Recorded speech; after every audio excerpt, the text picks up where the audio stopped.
Hello，大家好，我係阿峰，歡迎 K 入我呢段影片。差唔多3個月冇去深圳 Gundam Base 度睇模型啦，究竟有冇新嘢呢？同大家行一轉睇睇啦。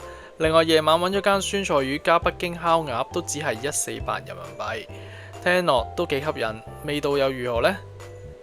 開始之前請幫忙讚好同埋分享呢段影片俾朋友。另外未訂閱嘅朋友呢，請幫忙撳訂閱掣，訂閱我嘅 channel。益田假日廣場呢就喺世界之窗站嘅。如果福田口岸出發，搭4號線去到會展中心站轉車，再搭1號線機場東方向呢，搭7個站就到噶啦。同大家一齊入去兜個圈睇下有咩啱買啦。入到鋪頭見到櫥窗呢，有呢一隻 RG 嘅莎莎比 Size F，669蚊。另外呢，算係新系列嘅 MG-SD 自由高達彩頭版，結合咗 MG 技術落 SD 高達裏邊，有高達 Mark II 啦。另外呢，有 BB 戰士嘅莎莎比，159蚊。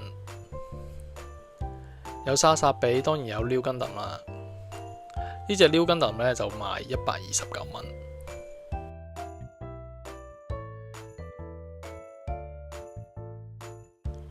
而呢隻 RG 嘅自護彩頭版呢，就賣469蚊。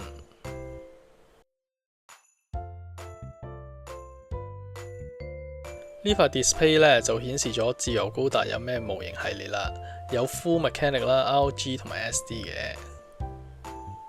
由於我唔係識晒所有高達，我就唔一一介紹啦。等我用鏡頭繼續同大家行一行呢個 Gundam Base 啦。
買完模型都係時候食晚飯啦。今次咧就揀咗一間喺商場裏邊嘅餐廳，叫做瑤瑤酸菜魚。本身咧就諗住喺美團咧買團購券嘅啫，但係店員咧就推介先做會員，再用會員價148咧就可以食到半隻北京烤鴨，再加細份嘅酸菜魚，聽落都幾抵食咁，所以咧就點咗嚟試試啦。另外咧仲嗌咗2樣前菜。好啦，嗌嘅食物咧都到齊晒啦，等我影一影俾大家睇一睇啦。呢個咧就係酸辣牛丁，另外嘅前菜咧就係涼拌皮蛋。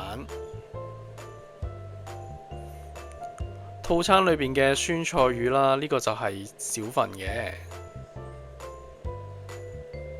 另外仲有半隻北京烤鴨，係咪似曾相識？有啲似係京味醬嘅烤鴨呢？除咗頭先嗰2樣之外呢，個套餐呢仲包咗椒鹽鴨架嘅。酸辣牛丁食落都好爽脆，味道酸酸地咁樣，少少辣，都幾開胃野味嘅。我自己就中意幾粒幾粒咁樣食啦，酸度同埋辣度呢都會強好多嘅，食落口感都會豐富啲。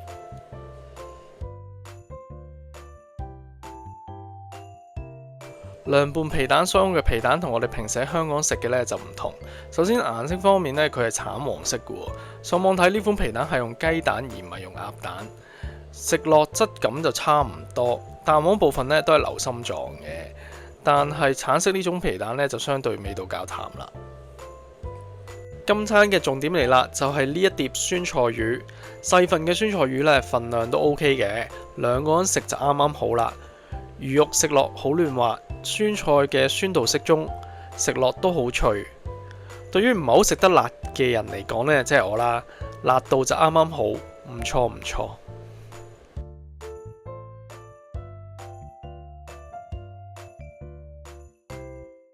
輪到食北京烤鴨啦，無論賣相同埋配料呢，都同其他專食烤鴨嘅餐廳差唔多，唔知味道又如何呢？今次呢隻烤鴨呢都係少少肥嘅，不過可能咁樣先至好味。等我加埋青瓜條、京葱、山楂條同埋烤鴨醬一齊食，試一試個味道先。食落真係冇咩鴨嘅騷味，味道唔錯喎。148嘅套餐呢，除咗啱啱介紹嘅酸菜魚同埋半隻烤鴨之外呢，仲有呢一碟椒鹽鴨架嘅。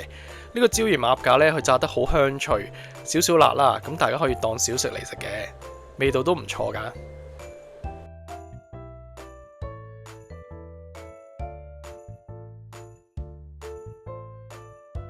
今餐就嚟到呢度啦，用148蚊人民幣就可以食齊酸菜魚同埋北京烤鴨，而且味道唔錯。我覺得呢間餐廳值得推介。今集就嚟到呢度啦，請幫忙讚好同埋分享呢段影片俾朋友。未訂閱嘅朋友呢，請幫忙撳個訂閱掣訂閱我嘅 channel。下集繼續食玩 On My Ways。